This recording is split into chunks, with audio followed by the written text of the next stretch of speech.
one time I was leaving on a revisit, probably my second or third visit.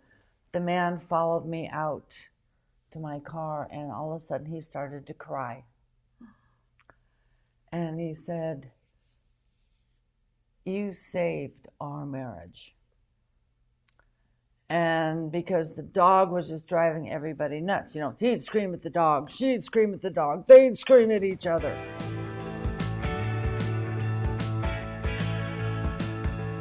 Hi everyone, Amy Valdivia here with the Just Ask Upland Podcast.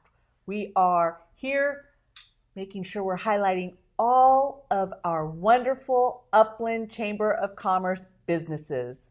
We are the best chamber in the Inland Valley. Yay! We've been voted that. And, there's a whole lot going on here in Upland. Who better to talk about what's happening in her business and how she's supporting the community than my dear friend, Miss Nancy Turnage of Barkbusters. Nancy Turnage is a certified dog behavior therapist and trainer and franchise owner of Barkbusters Home Dog Training. And you'll understand, because it's Barkbusters, she marked her territory in Upland and many nearby communities in the Inland Empire, and has brought peace to hundreds of households simply by teaching pet parents the same natural communication methods that dogs instinctively understand, all in a safe environment of their family home. Thank you so very much, Nancy, for being here today. Oh, it's going to be fun. Well, as we start every interview, tell me about your business, Barkbusters, and how you serve our community. Every community needs to have a quiet, non-barking community. People call us, they have certain issues that are going on with their dog, whether it's only in their home or whether it's they're taking a dog in a park or down the street to not respond to other dogs. We just put peace into family homes, and if we could do the whole block, yay.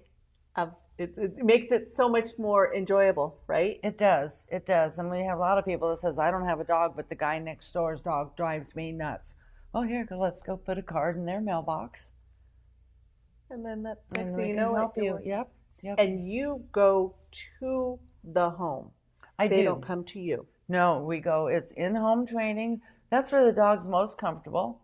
He's in his own environment, and that's where you're having your issues. My most frequent request is for door manners. People want to be able to have someone come over and knock on their door, ring the doorbell without their dogs going absolutely nuts and then trying to tell them who can come in, not shutting up when they get there. They need to have a border that says, okay, it's my door. I get to answer it. You sit back, relax, and be a dog. And you're teaching the parents how to create this border, how to create this area that is their personal safe zone, and the dog needs to be in a different area. Absolutely. We teach the people leadership, because that's what all dogs want more than anything else, is to know that they've got some good, strong leadership. I've got rules. I have to focus and pay attention. Oh, gee, I'm not paying the rent. And so therefore, I have my place.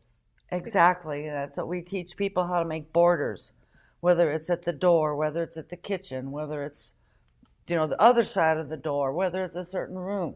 We teach them how to make this line so the dogs realize, I can't cross that line because there's quicksand there. I don't care where I go. I don't have to sit and stay anywhere. Just get the heck out of the way. That sounds quite nice. It sounds like a family will earn some peace for sure. Oh, absolutely. Let me clarify for all the listeners out there. Dogs only. You do not work with other animals. That is correct. Although twice now, I've had people that also had inside mini pigs. Oh. And they're just as smart, and they wanted to we worked with them to make sure that they wouldn't go out the front door uninvited, because they were house pigs. So, really? So we did work with the pigs. Wow, I never knew that. So it was fun, yeah. Boy, thank you so much for that. That's That's just a little nugget that I never knew about you with that. A woman-owned business, franchise owner. You did this all on your own. Tell me, why did you decide to become an entrepreneur? Why did you decide to become a franchise owner? What made you choose to do this? It was all an accident. It wasn't something I had ever dreamed of or thought of. It was, I was just about to retire from the phone company, and I had just adopted a dog that I found out after about 2 weeks that all it really wanted to do was kill people. So I was looking and searching for help, and I came across Barkbusters and, doing the research there. And down on the bottom it says, interested, join our team. And I thought, you know what? I can retire and do something else that I would probably love. And so that's just the way it happened. I retired, bought the franchise, spent a month in the training center in Colorado, and where they teach you not only all things about dogs, but, people psychology, and then how to run a business, and, how to give them their royalties and all the other things like that. And just been going on ever since. That's awesome. Now, you said you had adopted a dog, right, when you were getting ready to retire. Right. Was that your first dog that you had, or you had? Oh, no, it was just one of many. And at that time, I did have to give it back to the rescue because I didn't know what I was doing, and I couldn't have it hurt any more people. Well, when you said kill, dog really? Yeah, he just wanted to hurt people. Oh. So it was just, too much. Right. Now, of all of the breeds that you work with, what is the most difficult? What is the easiest? What is the fun? The silliest? Talk to me about those dogs. Okay, well, people always ask me, what is the hardest dog to train? And that's not a breed issue. The hardest dog to train is the one who does not get good, strong leadership and consistency. If he doesn't know the rules, he's not going to pay attention. So it is not a breed issue as far as training. Of course, some dogs are smarter, some dogs are lazier. I should say senior dogs are the easiest ones to train because all they want to do is please. However, we could say that it's the human breed that might be the most difficult to train. Oh, it is. Yeah, like I said, the hardest dog to train is the one who doesn't get trained.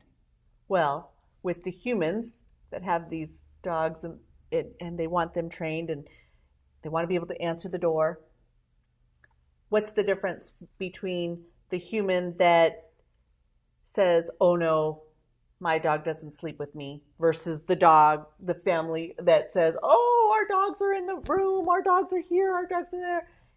Who's more difficult to deal with? The second one. Really? Right. Especially, the sleeping, we have a thing, if about dogs say, or when they say, my dog sleeps with me. If you have a movie star dog who's making millions and millions of dollars and who you want to look at you as an equal, fine. They can sleep on your bed. But dogs communicate with each other primarily through their body language, how they hold themselves in place, how they move, and how they speak in their language. And a dog's on your bed, they're equal to you. You're not the leader. And they want leadership. And they have to have that leadership. If you've got a dog sleeping with you, okay, we're equals. Who are you to tell me anything? Well, you said dogs have their own language, their own communication. Absolutely. Tell me a little bit more about that.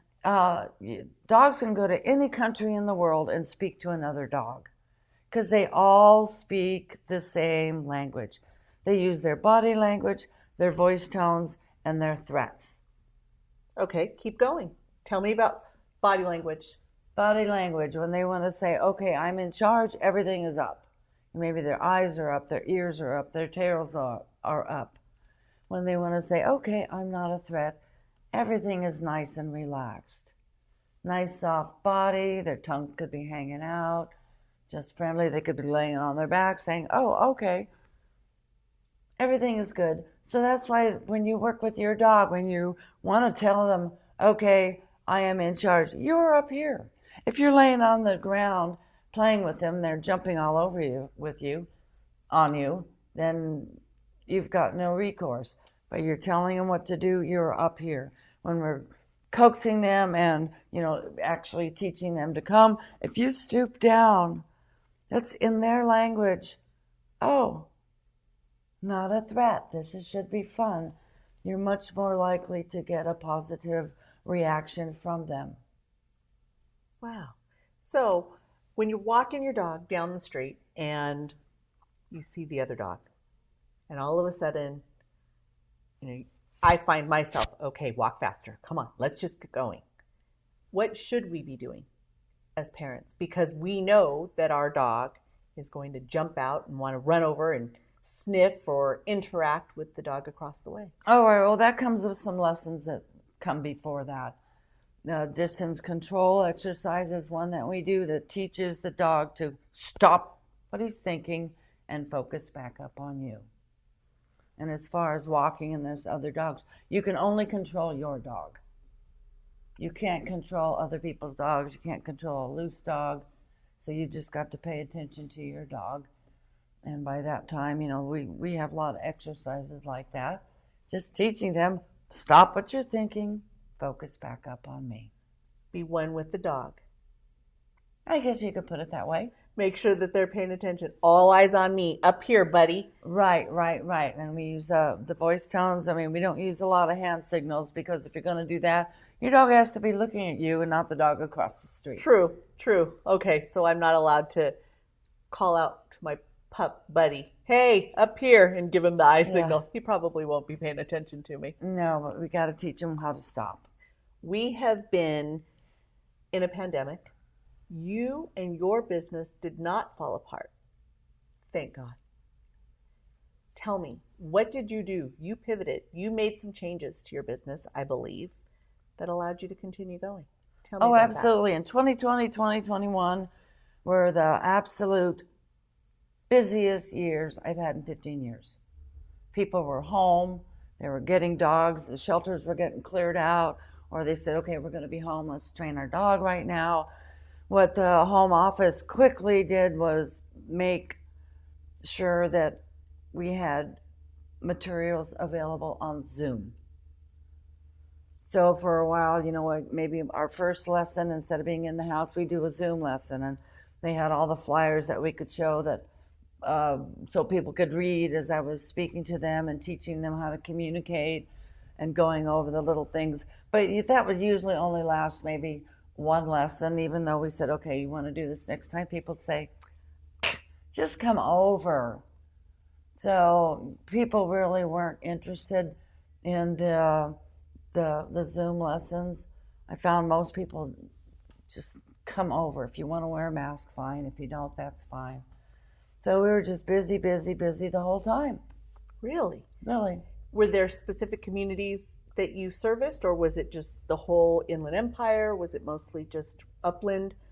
Who did you take care of? Well, my franchise, like I said, I marked my territory on almost every city from San Amos to San Bernardino, anything that hits the 210, plus Ontario and Pomona, and then some offshoots that aren't part of mine, but they're I can access them because no other trainer has them. I noticed that pet-based businesses are surging. They're thriving. Oh, absolutely. If you can do something in the pet industry, you're going to eat and you're going to pay your rent. Everywhere I turn, there's a doggy daycare, doggy hotel, boarding facility, or pet supplies, this, that, etc. I got to believe that longevity is definitely in your future. You don't have to worry. You've got this going on. Now, do you have packages? Is that how people buy your services? They reach out to you and say, hey, I need, three training sessions or 6 months. How do you work it? Okay, well, I basically have, a foundation package, which is actually 2 visits in your house.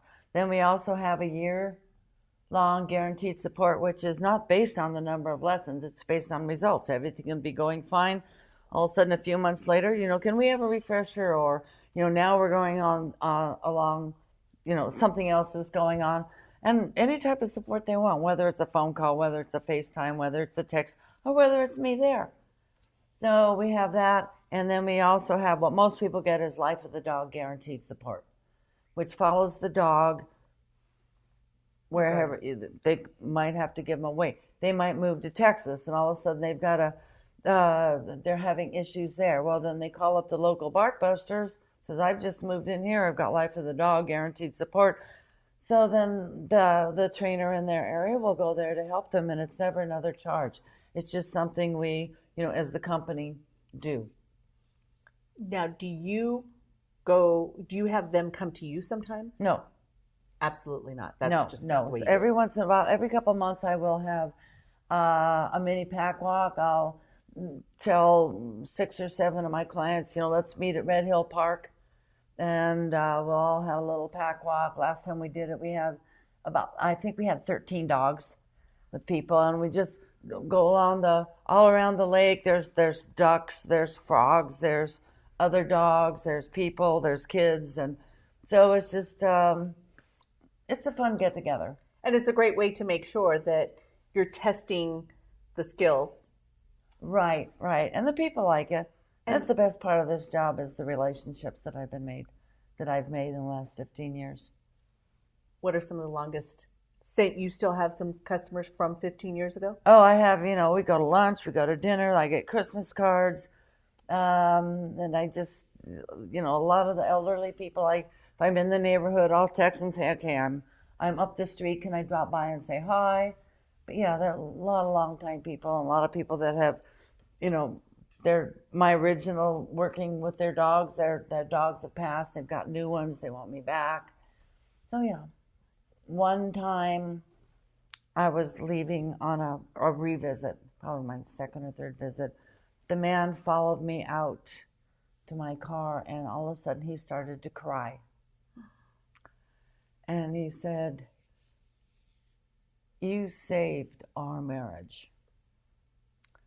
And because the dog was just driving everybody nuts. He'd scream at the dog, she'd scream at the dog, they'd scream at each other. But when I went in and they both had to listen to a stranger, and okay, this is what you all are going to have to do, you guys. You got to both be on the same page, get this dog under control. Well, they did it. The dog calmed down, they calmed down, but he was so dead serious. You saved our marriage. So here we are thinking that we're training our pups. We're actually training the humans, and we're saving families. Absolutely. We're putting peace into family homes. Happy dogs make happy family. That's part of our logo. I couldn't have said it any better. Yeah. Thank you so very much for spending your time with me today. I truly appreciate it. Okay, where can we find you? How can people find you? Barkbusters.com. Okay. Thank you so very much. I appreciate your time. Remember, if you need help in your family, because maybe you need a little bit of training, not your pup, call Nancy. You'll have a good time. Thank you. Thank you.